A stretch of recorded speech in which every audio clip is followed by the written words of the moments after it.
Reaction is weakness. Calmness is strength. When life presses against us, our first instinct is often to strike back. Someone speaks against us, and our tongue burns with the desire to reply. Someone cuts us off in traffic, and anger rises like fire in our chest. Someone insults us, and we feel the urge to defend ourselves at any cost. But reaction, though it may feel strong in the moment, is nothing more than surrender to the one who provoked us. It means they have mastered it. It means they have reached inside and pulled the strings of our emotions, and we have danced to their tune. Reaction is weakness because it places our peace in the hands of another. It makes us dependent on what they say, on what they do, on how they treat us. Calmness is strength. Calmness is control. Calmness is the power to look at the storm and not let it enter your heart. Calmness is not passivity. It is mastery. It is not indifference. It is dominion. When you choose calmness, you are not saying that what was done to you is right. You are saying that nothing will take away your strength. You are saying that your spirit is greater than the insult, greater than the offense, greater than the temptation to lash out.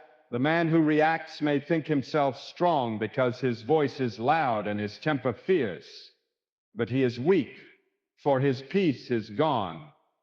The woman who remains calm may appear quiet, may appear still, but she is strong, for nothing has moved her from her foundation. Calmness is not the absence of emotion, it is the ability to govern emotion. It is standing before provocation and refusing to be ruled by it. It is hearing the insult, yet not letting it touch the soul. It is seeing the challenge, yet choosing to rise above it. Reaction comes quickly without thought. It is the fruit of impatience. It is the shout, the slam of the door, the cutting word spoken without care. Reaction does not build, it destroys. It does not solve, it complicates. It does not show strength, it reveals weakness. How many friendships have been lost because of a quick reaction? How many families divided because of a heated word? How many opportunities missed because of a temper unbridled? Reaction may last a moment, but its consequences can last a lifetime. Calmness, however, builds. Calmness restores. Calmness disarms the enemy and silences the accuser. Calmness is the firm hand that steadies the trembling, the gentle word that turns away wrath, the quiet spirit that outlasts the storm. When you are calm, you hold the power. You decide the outcome. You dictate the atmosphere. A room filled with shouting will only grow louder, but introduce one calm voice, steady and unmoved, and even the shouting begins to lose its strength. Reaction is weakness because it makes us like everyone else. The world reacts. The world is quick to anger, quick to strike, quick to defend itself at any cost. But calmness sets you apart. Calmness shows that you are not ruled by the world, nor by its noise, nor by its insults. Calmness shows that your strength comes from a higher place, from a deeper well. While others are tossed by every word, every look, every slight, you remain anchored, unshaken, unbothered. Reaction is weakness because it reveals that we are unsettled within. Calmness is strength because it reveals that we are whole within. The one who reacts has not mastered himself. The one who is calm has already won the greatest battle, the battle over the self. And once you have won that battle, no external war can defeat you. The strongest person is not the one who can shout the loudest or strike the hardest. The strongest person is the one who can stand in the fire of offense and remain composed. The strongest person is the one who can face insult without losing dignity. The strongest person is the one who does not let the world dictate his peace. Reaction is weakness. Calmness is strength. Peace is power. Silence speaks louder than anger.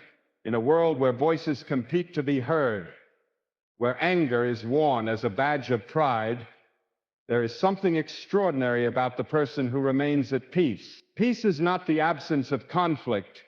It is the ability to stand in the midst of conflict without losing yourself. Peace is not weakness, as some might believe. It is not cowardice. It is not apathy. It is not retreat. Peace is strength because it requires mastery of self. Anyone can raise their voice. Anyone can strike back. Anyone can let fury spill out unchecked. But to hold your tongue, to quiet your spirit, to remain calm in the heat of provocation, that is the mark of true power. Anger shouts, but peace speaks in whispers that endure. Anger demands to be heard, but peace draws attention without asking. Anger may win the moment, but peace wins the soul. A calm presence silences chaos without raising a hand, without raising a voice. It enters a room and changes the atmosphere. Where anger multiplies noise, peace multiplies clarity. Where anger breeds confusion, peace brings understanding. Where anger fuels division, peace opens the door to reconciliation. Silence, when born of peace, has a language all its own. It speaks with authority. It carries weight. It leaves an impression no word of rage could ever match. Silence is not emptiness. It is restraint filled with meaning. The silence of peace says, you cannot control me. You cannot pull me into your storm. You cannot shake the ground I stand on. Silence is the refusal to let anger dictate your action. It is the quiet declaration that dignity is stronger than fury. The world teaches us to believe that the loudest voice is the most powerful. Yet history proves otherwise. The loudest voice may catch attention, but it fades quickly. The calm presence, the steady hand, the peaceful soul, these are remembered. Power does not always march in shouts and demands. Often it is clothed in gentleness, in composure, in stillness. The one who is at peace carries a strength that those in anger cannot comprehend.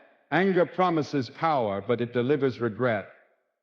It burns quickly and leaves behind ashes, broken relationships, harsh words, deep wounds that cannot be unsaid or undone. How many times has anger spoken only to leave shame in its wake? How many moments of fury have destroyed years of trust? Anger is quick, but it is empty. Peace, however, does not need to be quick. It does not need to rush. Peace waits, and in its waiting it grows stronger. Peace lasts because it is built on stability, not impulse. Peace is not passive. It is not doing nothing. It is doing the harder thing, the stronger thing. It is standing firm without striking back. It is responding with gentleness when anger demands retaliation. It is holding your ground without losing your composure. It is the strength to carry yourself with dignity when everything around you seeks to pull you into chaos. Silence born of peace is a way of humbling anger. When accusations are hurled and you do not return them, your silence unsettles the accuser. When insults are spoken and you do not respond in kind, your calmness disarms the one who sought to provoke you. Anger feeds on reaction, but peace starves it. Anger expects a battle, but silence refuses to enter the fight. That refusal is not weakness, it is control, it is power, it is victory without a blow being struck. Peace is power because it is not dependent on anyone else. It does not rely on winning an argument, on proving a point, on getting the last word. Peace stands on its own, independent of the chaos around it. Anger needs fuel to burn, but peace sustains itself. Anger rises and falls with every word and action of others, but peace remains steady no matter what comes. That steadiness is power. That unshakable calm is strength. When peace fills a person, it spreads outward. Families feel it. Communities notice it. Even enemies recognize it. Peace commands respect because it cannot be moved, cannot be provoked, cannot be broken. Silence, when born of such peace, becomes more persuasive than the loudest outcry. It speaks to hearts, it changes minds, it calms storms, and it does so without raising its voice. Peace is power. Silence speaks louder than anger. The eagle rises by using the storm, not fighting it. When the winds howl and the skies darken, most creatures seek shelter. They hide, they tremble, they wait for the storm to pass. But the eagle does something different. It does not cower, it does not run, it does not resist the storm. Instead, it spreads its wings and allows the very winds that others fear to lift it higher. The storm that crushes others becomes the tool that carries the eagle above the clouds into light and freedom. This is not only the way of the eagle, it is the way of strength, the way of wisdom, the way of those who choose not to fight against every challenge, but to rise through it. Life sends storms into every path. The storm of criticism, the storm of betrayal, the storm of loss, the storm of fear.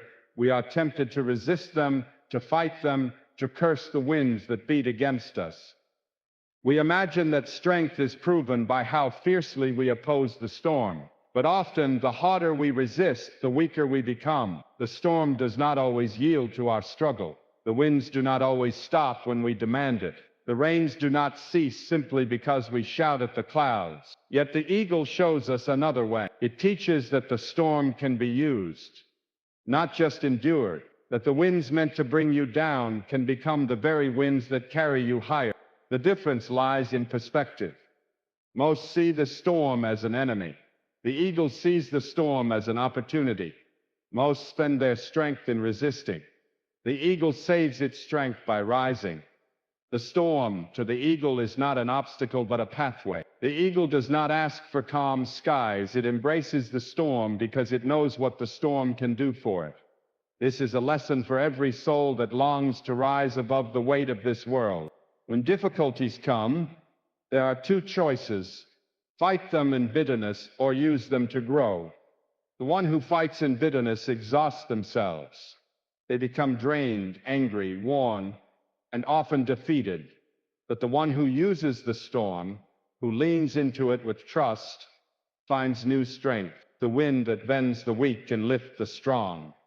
The trial that breaks the shallow can shape the deep. The storm does not determine the outcome. The response does. The eagle does not flap wildly in the wind. It does not waste its energy in panic. It simply spreads its wings and lets the storm do the work. There is a wisdom in that stillness.